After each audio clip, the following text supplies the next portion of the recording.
Once upon a time, a beautiful maiden called Medusa lived a long time ago. Medusa lived in the city of Athens in a country called Greece, and although there were many beautiful girls in the city, Medusa was considered the prettiest of them all. Unfortunately, Medusa was very proud of her beauty and did not speak or think about anything else. Every day she boasted of how beautiful she was, and each day her displays became more extravagant.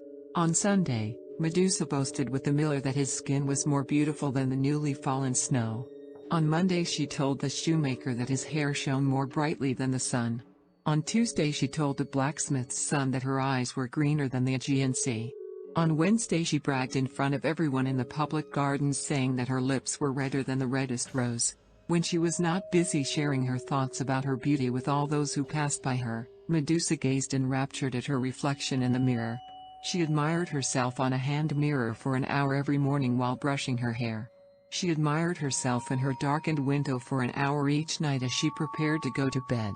And she even stopped to admire herself in the well every afternoon when he drew water for her father's horses. She often forgot to bring water because of her distraction.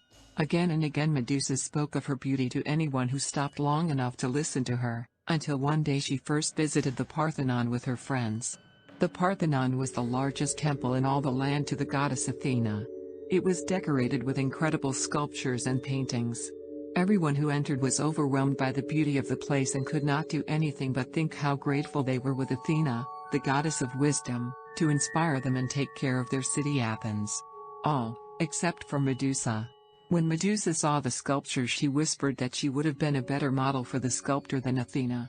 When she saw the works of art, she commented that the artist had done a good job considering the goddess' thick eyebrows, but imagine how extraordinary the painting would have been if it had been someone as delicate as Medusa. And when Medusa arrived at the altar, she sighed happily and said, "This is a very beautiful temple.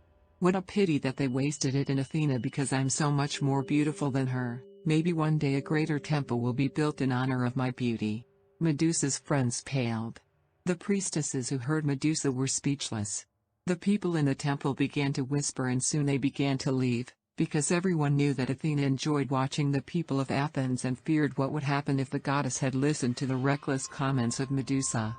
Soon the temple was empty except for Medusa, who was very busy looking proudly at her reflection in the great bronze doors and had not noticed the rapid exit of all the others.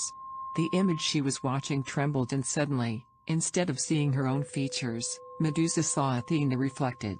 "Boastful and foolish girl," said Athena, enraged, "you think you're more beautiful than me. I doubt it's true, but if it were true, life is not just beauty. While others work and play and learn, you do very little apart from showing off and admiring yourself."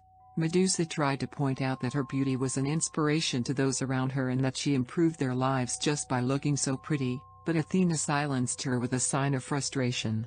"Nonsense," Athena replied. "Beauty fades quickly in all mortals.